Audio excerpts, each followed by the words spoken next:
সুপ্রিয় শিক্ষার্থী বন্ধুরা, আজ ২ জানুয়ারি ২০২৫। দেখে নেওয়া যাক পত্রিকার পাতা থেকে আজ কি কি তথ্যগুলো আছে। বাংলাদেশের শতকরা কত ভাগ লোক বর্ণান্ধ? 10%। ১ জানুয়ারি ২০২৫ সালে পল্লীকবি জসিমউদ্দিনের কততম জন্মবার্ষিকী পালিত হয়? ১২২তম।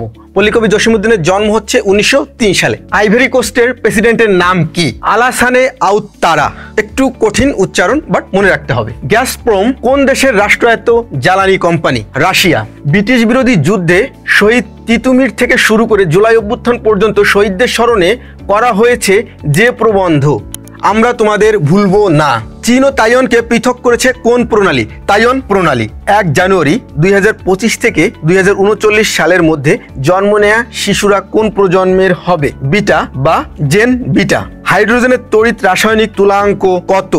0.0000104। মনে রাখার টেকনিক হচ্ছে দশমিকের পরে 4টা শূন্য এবং শেষে একটা 4। সকলে ভালো থাকবেন, ধন্যবাদ।